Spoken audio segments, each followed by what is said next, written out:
A technician checking a remote pressure valve at 2 a.m. experiences sudden chest tightness and collapses to the concrete. No one is around. No one is watching. In 2026, an unmonitored medical incident carries severe legal weight. Relying on an employee to radio in every 2 hours is a dead policy. This video is for educational and informational purposes only. It is not legal advice. Always consult current OSHA standards, legal counsel, and your company policies. Physical isolation creates a specific category of risk that triggers corporate negligence claims under modern safety standards. Think about the operational distance between a remote field worker and a supervisor sitting safely at headquarters. That space is the accountability vacuum. For decades, if an isolated worker got hurt between their scheduled check-ins, employers relied on a simple legal shield. They simply didn't know the worker was in danger. Regulators are dismantling that defense using the OSHA General Duty Clause. It requires workplaces free from recognized hazards, and isolation is now a recognized hazard. The standard of care has moved to continuous, automated digital monitoring, streaming real-time data directly to the safety team. This transition to continuous data streams places a new burden of knowledge on safety teams, making the "we didn't know" defense increasingly difficult to maintain. The employer's duty of care follows the employee everywhere. Whether in a high-rise office, a remote utility station, or typing in a living room, the legal responsibility remains active. The new ISO 45008 international standard clarifies this exact requirement. It demands strict scenario-based risk assessments for all remote workers to identify specific physical and psychological hazards. This chart compares historical standard safety settlements against recent rulings. Look at this massive spike. That represents a $241 million verdict in Texas, handed down because a company failed to properly supervise and warn an isolated courier about dry ice suffocation risks in his vehicle. Employers find themselves in a tight legal trap. Even if an employee actively refuses to carry a tracking device, the employer's liability for that worker's safety does not disappear.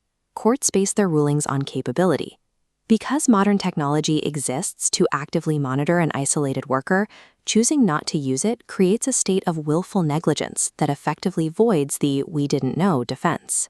Handing a remote field worker a standard smartphone and calling it a safety plan is legally negligent. Large portions of rural and industrial sites exist in cellular dead zones, meaning a phone provides zero protection when an emergency strikes. The 2026 technological baseline required for compliance involves dedicated industrial-grade hardware. It starts with AI-powered fall detection, which uses accelerometers to differentiate between a normal task and a dangerous impact.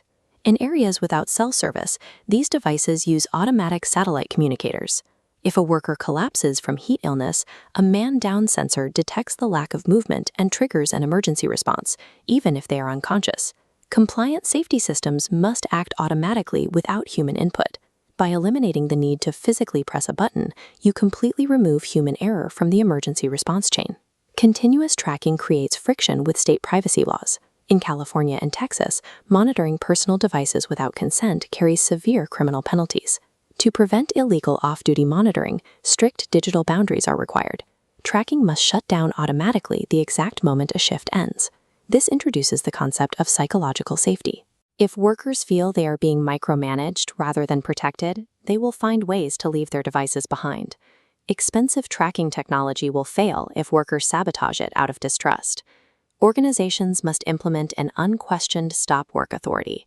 An isolated worker needs the power to immediately halt any unsafe task without having to explain themselves or fear retaliation from management.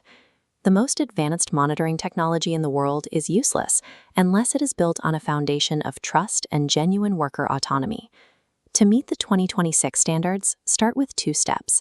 First, update your lone worker policies to clearly define consent boundaries for tracking. Second, conduct rigorous risk assessments for all isolated roles. Step 3 is deploying hybrid satellite and cellular tech, backed by an A1 graded monitoring center to filter alerts. Step 4 is implementing strict emergency response protocols paired with stop work authority. When no one is watching, the responsibility still falls on someone. Make sure your organization is ready for 2026. If you want to learn more about OSHA updates, workplace safety, and emerging legal risks, subscribe to the HSE Study YouTube channel.